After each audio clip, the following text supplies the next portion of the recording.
बेटा आपको अब समझना है कि नाइट्रोजन के साथ SiH3 लगा है, ठीक है। यहाँ पे एक तो ये है आपके पास, और एक हमारे पास क्या है नाइट्रोजन के साथ CH3 CH3 CH3, ठीक है। इनके ऊपर एक लोन पेयर है, दोनों के ऊपर ही। अब आपसे पूछा गया है इसके अंदर आपसे क्या पूछा जा रहा है, इसके अंदर आपसे पूछा जा रहा है कि इनमें से अच्छा लेविस बेस कौन सा है, ठीक है। इसमें से आपसे क्या पूछा जा रहा है कि इसमें अच्छा लेविस बेस कौन सा है। तो देखिए नाइट्रोजन के साथ जो ये जुड़ा है ना, कौन, सिलिकॉन, ठीक है। सिलिकॉन की कॉन्फ़िगरेशन और कार्बन की कॉन्फ़िगरेशन, इसमें क्या डिफरेंस है पहले तो ये समझते हैं। तो कार्बन की जो कॉन्फ़िगरेशन है वो क्या है, 2s2 2p2। 2s में कितने इलेक्ट्रॉन आता है, 2, और 2p में कितने इलेक्ट्रॉन आते हैं, 2। ये इसकी कौन सी स्टेट है बेटा, ग्राउंड स्टेट। एक्साइटेड स्टेट कैसे लिखते हैं हम, एक्साइटेड स्टेट लिखते हैं ऐसे, देखो एक्साइटेड स्टेट में एक इलेक्ट्रॉन जंप कर जाएगा, तो एक इलेक्ट्रॉन जब जंप करेगा तो हम इसको कैसे लिखेंगे, ऐसे ऐसे करके, ठीक है। वहीं अगर हम सिलिकॉन की बात करें तो सिलिकॉन का 3s2 3p2, यही सिलिकॉन का रहेगा। और सिलिकॉन में 2 इलेक्ट्रॉन यहाँ, और p में कितने इलेक्ट्रॉन, 1 इलेक्ट्रॉन यहाँ, 1 इलेक्ट्रॉन यहाँ। इसके बाद में क्या कर सकते हैं, जब इसकी एक्साइटेड स्टेट बनाएंगे, ये तो इसकी कौन सी है, ग्राउंड स्टेट, और इसकी एक्साइटेड स्टेट जब आप बनाओगे तो कैसे बनाओगे, 1 2 3 4। मैं आपको वीडियो में समझाने की कोशिश कर रहा था कि जो सिलिकॉन है उसका एटॉमिक नंबर कितना है बेटा, 14 है।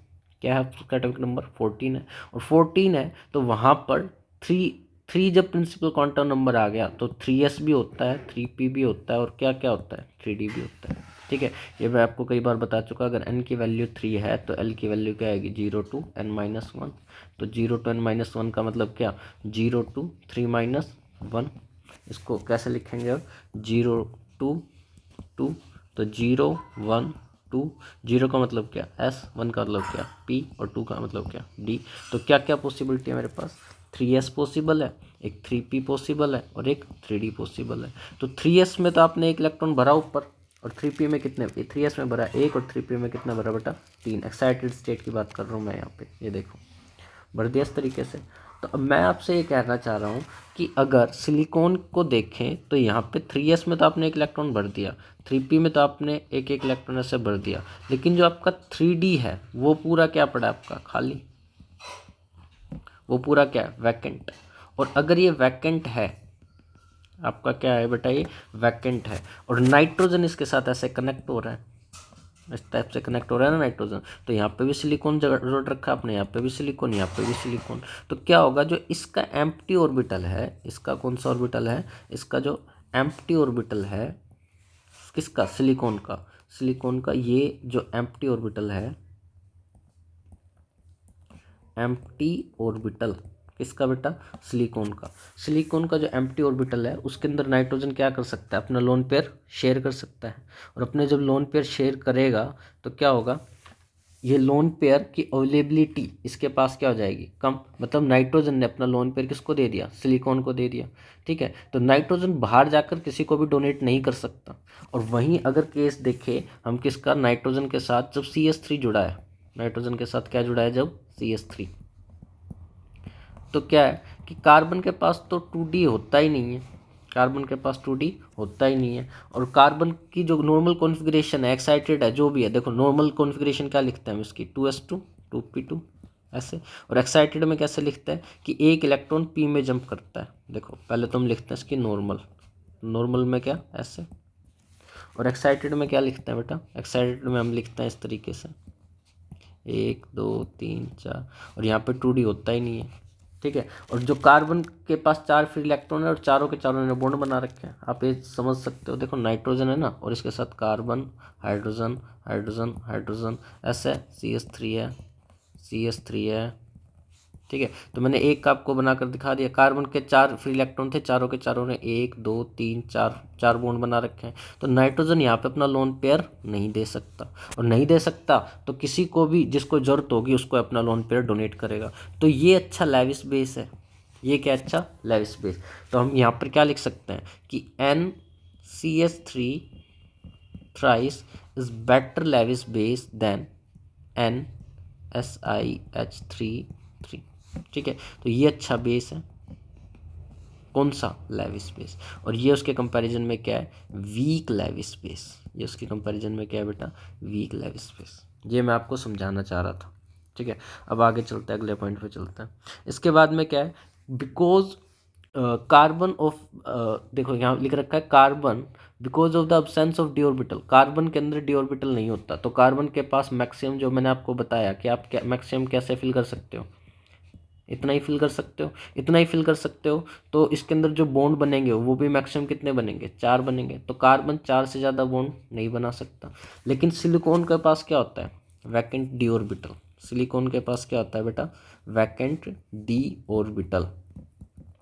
और जब सिलिकॉन के पास वैकेंट डी ऑर्बिटल होता है तो सिलिकॉन क्या क्या बना सकता है, सिलिकॉन देखो अपने तो बॉन्ड बनाएगा ही, जो उसके पास 4 इलेक्ट्रॉन हैं ये तो अपने इसके साथ तो कोई बॉन्ड बना लेगा, लेकिन जो उसके पास 3D खाली पड़ा है इस तरीके से, वहाँ पर कोई आकर बॉन्ड बना सकता है। तो देखो इसके पास पॉसिबिलिटी है 4 तो बनाएगा ही बनाएगा। और अगर कोई यहाँ पर डोनेट करने वाला आ गया, जैसे अभी आप ऊपर देख रहे थे नाइट्रोजन SiS3 के केस में, ये वाला देखो नाइट्रोजन यहाँ पे अपना लोन पेयर डोनेट कर रहा था, और अगर ये अपना लोन पेयर डोनेट कर रहा है तो 5वां बॉन्ड बन सकता है।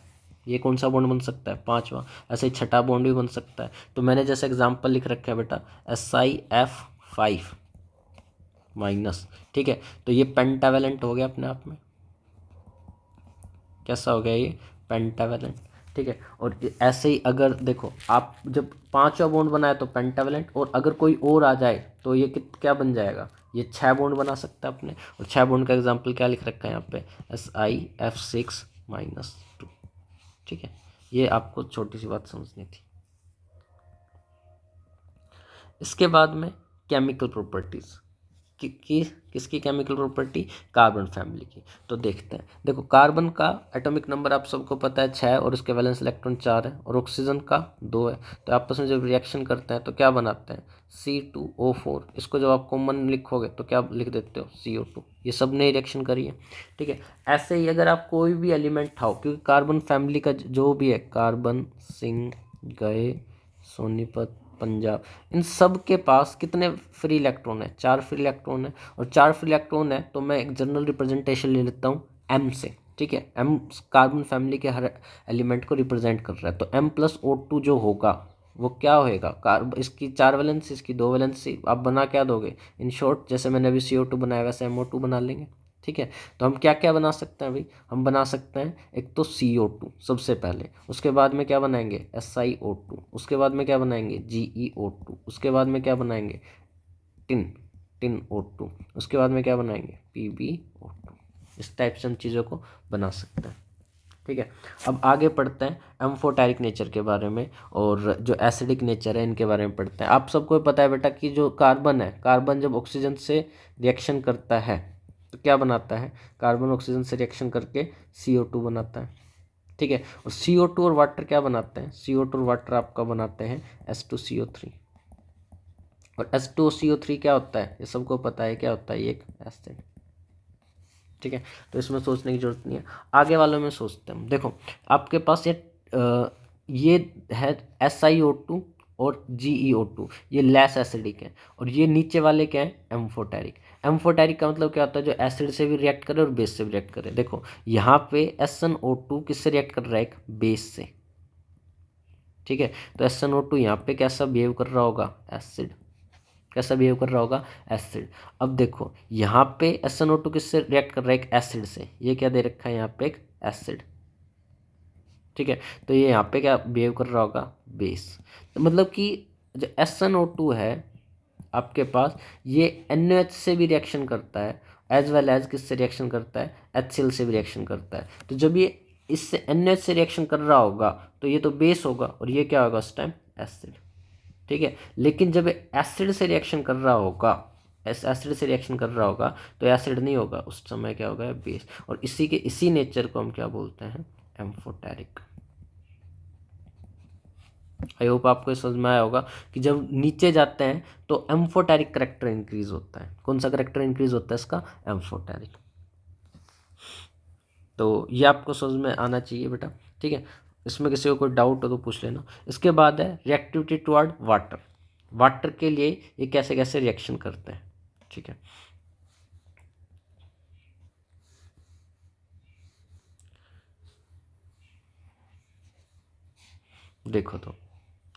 देखो कार्बन है, सिलिकॉन है, जर्मेनियम है, ये तो वाटर से रिएक्शन करते ही नहीं है इन जनरल, ठीक है। ये वाटर से रिएक्शन नहीं करते। लेकिन इनमें कौन रिएक्शन करता है बेटा? केवल टिन करता है। और टिन कैसे फॉर्म में करता है? 2H2O, और बना क्या देता है फिर? Tin oxide plus 2 mole of H2, ठीक है। मैं काफ़ी और बता चुका। जब हम नीचे जाते हैं, ठीक है, जैसे इसमें भी है कैप्टन सिंह गए सोनीपत पंजाब। तो जब नीचे की ओर जाते हो, नीचे जाने पर रिएक्टिविटी इंक्रीज होती है, और वाटर से रिएक्शन करने के लिए जो आगे वाला एलिमेंट है वो भी खुद क्या होना चाहिए? रिएक्टिव होना चाहिए। तो नीचे वाले रिएक्टिव करते हैं। ये टिन रिएक्टिव है, कार्बन रिएक्टिव नहीं है, सिलिकॉन रिएक्टिव नहीं है, ठीक है, और जर्मेनियम रिएक्टिव नहीं है। पर कौन रिएक्टिव है? टिन आपका रिएक्टिव है, और रिएक्शन करके क्या बनाता है? SnO2, ठीक है। इसके बाद में दे रखा है कि लैड रिएक्शन नहीं करता। लैड रिएक्शन क्यों नहीं करता? क्योंकि इसका एक रीज़न दिया है इन्होंने। क्या रीज़न दिया है? कि लैड वाटर से इसलिए रिएक्शन नहीं करता क्योंकि लैड जब वाटर से रिएक्शन करने की बात आती है तो इससे पहले ये इतना रिएक्टिव होता है। देखो टिन सबसे ज़्यादा रिएक्टिव कौन होता है? जो नीचे आता है। तो लैड सबसे ज़्यादा रिएक्टिव हुआ, तो लैड ऑक्सीजन से ही रिएक्शन कर लेता है, और ऑक्सीजन से रिएक्शन करके क्या बनाता है? PbO, ठीक है। इसकी वैलेंसी अगर इनर्ट पेयर इफेक्ट के जैसे हम मानते हैं 2, इसकी 2, तो ये क्या बना लेगा? PbO, और PbO वाटर से साथ रिएक्शन नहीं कर रहा, ठीक है। तो यहाँ पर ये चीज़ मैं आपको समझाना चाह रहा था। कहने का मतलब ये है कि लैड पहले से एक ऑक्साइड में होता है, और ऑक्साइड में यहाँ पर इन्होंने लिख रखा है कि जो लैड है वो रिएक्शन नहीं कर रहा क्योंकि उसने पहले से एक लैड ऑक्साइड बना रखा है। तो आपको पहले लैड ऑक्साइड को तोड़ना पड़ेगा, तब जाकर वो वाटर से रिएक्शन कर पाएगा, ठीक है। इसके बाद है reaction with halogen. Reaction with what? Halogen. Halogen के साथ क्या से रिएक्शन होएगी? आप कोई भी एलिमेंट ले लेते हैं हम इसका, जैसे हम ले लेते हैं कार्बन, और कार्बन कैसे रिएक्शन करेगा? कार्बन के वैलेंस इलेक्ट्रॉन कितने हैं? 4, और हैलोजन का कितना होता है? 1। तो बना क्या दोगे आप? CH4, है ना। जैसे कार्बन प्लस क्लोरीन, तो कार्बन के पास कितने होते हैं? 4 इलेक्ट्रॉन, और क्लोरीन के पास 1, तो क्या बना लोगे आप? CCl4। इसी तरीके से आप और भी चीज़ें बना सकते हो। कार्बन प्लस ब्रोमीन, इसके पास 4, इसके पास 1, क्या बना दोगे? CBr4, ठीक है। और ये भी पता है कि जो ऊपर वाले कंपाउंड होते हैं वो सारे क्या होते हैं? आयनिक। जैसे कि मैं आप कहूँ CCl4 अपने आप में क्या होएगा? आयनिक होएगा, कोवलेंट। तो ऊपर वाले हमेशा क्या बता रखे हैं मैंने आपको? कोवलेंट, ठीक है। और नीचे वाले अगर यही क्या हो आपके पास? PbCl4 एग्जिस्ट नहीं करता ऐसे, पर PbCl2 करेगा आपका। क्योंकि क्यों नहीं करता? इनर्ट पेयर इफेक्ट की वजह से। तो ये करेगा, और ये कैसा होता है बेटा नेचर में? आयोनिक। कैसा होता है ये नेचर में? आयनिक, ठीक है। तो ये चीज़ मैं आपको बताना चाह रहा था। इसके बाद में ये वाला जो पोर्शन है ना यहाँ से, कि वैसे तो आप इसको समझ सकते हो कि इतना टफ नहीं है ये, कि tetra halide of carbon is not hydrolyse by water due to unavailability of d orbital, ठीक है। देखो CCl4 को अगर आप लेते हो, ठीक है, तो कार्बन के चारों इलेक्ट्रॉन क्या है? चारों इलेक्ट्रॉन ने बॉन्ड बना रखा है, और चारों इलेक्ट्रॉन ने अगर बॉन्ड बना रखा है तो वाटर अगर अटैक करने आता है, वाटर के पास क्या होता है? Lone pair. और लोन पेयर अटैक तो जब करेगा ना, जब इसके पास क्या हो? Empty orbital. जब इसके पास क्या हो बेटा? एम्प्टी ऑर्बिटल, ठीक है। लेकिन कार्बन के पास कोई एम्प्टी ऑर्बिटल होता ही नहीं है। कार्बन के पास वैकेंट डी ऑर्बिटल नहीं होता, और वैकेंट डी ऑर्बिटल नहीं होता तो CCl4 और वाटर की कोई रिएक्शन नहीं होती। लेकिन सिलिकॉन के अंदर मैंने आपको अभी पहले बताया कि सिलिकॉन के अंदर क्या होता है? सिलिकॉन की कॉन्फ़िगरेशन का मैंने आपको बताया था 3s2 3p2, और वहाँ पे 3d क्या होता है? 0 होता है। ये इसकी ग्राउंड स्टेट है। और एक्साइटेड में भी कर लोगे तो 3s में 1 और 3p में कितने आ जाएंगे? 3, 1 2 3, तब भी 3d क्या है बेटा आपका? खाली है। तो इसके अंदर जो वाटर है वो इजीली क्या कर सकता है? अटैक मार सकता है, और अटैक मार सकता है तो क्या आएगा, रिएक्शन कर सकता है। तो जो SiOH4 बन रहा है आपका, ये किसकी वजह से बनेगा, ये इसलिए बनेगा क्योंकि यहाँ पर वैकेंट डी ऑर्बिटल होता है। ठीक है, यहाँ पर क्या होता है, वैकेंट डी ऑर्बिटल प्रेजेंट होता है। इसके बाद एनोमलस प्रॉपर्टी ऑफ कार्बन है। ठीक है, ये आप थोड़ा पढ़ना, बस इतना ही कर लेते हैं आज के लिए, सफिशिएंट है।